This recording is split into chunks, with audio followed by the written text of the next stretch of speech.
Today, we will talk about how to build an emergency fund.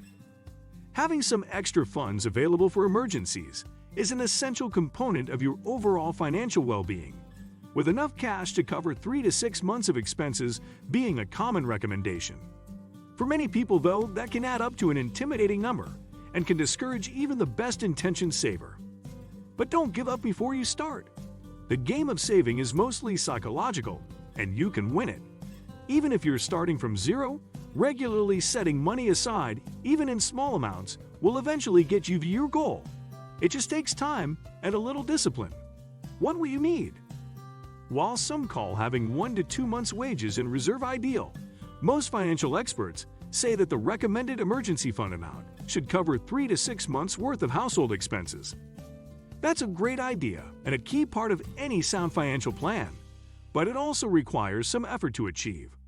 The first step of the process is to figure out how much you spend each month.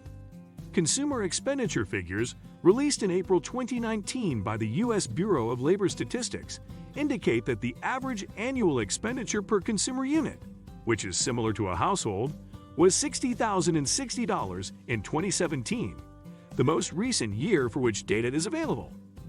This data is broken down by month in the table below.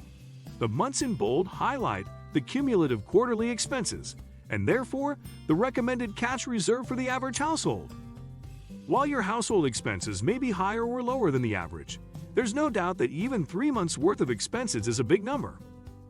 One look at that number, and the average person's first reaction is, "I can't come up with that kind of money." If you're ready to begin, and especially if you think you can, here are 5 suggestions that might make building your emergency fund easier. 1. Set several smaller savings goals, rather than one large one. Set yourself up for success from the start. Rather than shooting for 3 months' worth of expenses right away, shoot for 1 month or 2 weeks. Whatever it takes to make your first goal seem doable. Reaching that first goal can give you the motivation to keep going. Set your second goal higher and the third even higher. By then, saving will have become a habit, and the positive motivation you're building by reaching the smaller goals will help propel you toward larger ones. 2. Start with small, regular contributions. Set your initial contribution level at a relatively small amount.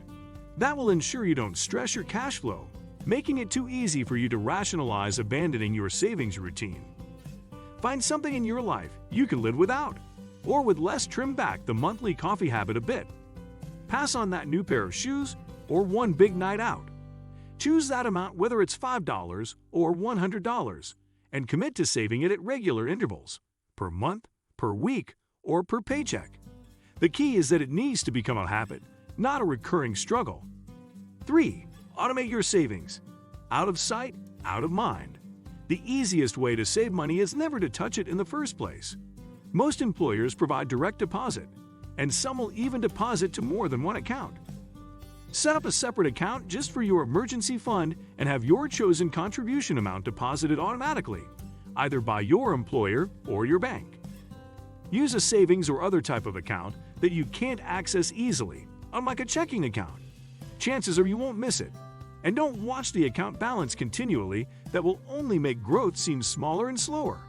Forget about it and let time do its thing. 4. Don't increase monthly spending or open new credit cards.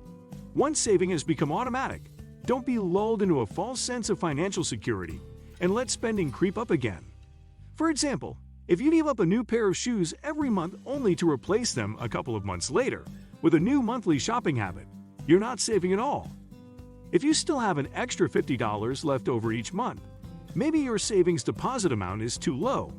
If you don't have an extra $50, you may be running up a credit card balance. Neither is productive. You shouldn't stop enjoying life while you build your emergency fund, but you shouldn't lose sight of its importance either. Having an adequate emergency fund is critical to your financial well-being. Be realistic, but try to reach your ultimate savings goal as fast as you can. That alone might make life more enjoyable. 5. Don't oversave. Or, more accurately, don't devote too much of your savings to your emergency fund. By definition, an emergency fund is a cash you can access quickly. That means you are most likely storing it in a low-yield vehicle like a savings account that is earning an extremely low rate of interest. For that reason alone, you should stop contributing to that account once you've reached your ultimate goal. Start depositing into an account where it will start earning money on its own, ideally, your retirement account, where time will enable it to bear the most fruit. What do you think of our video? Let me know in the comments section below. Before you go, please hit the like button and subscribe to my channel. Thanks for watching.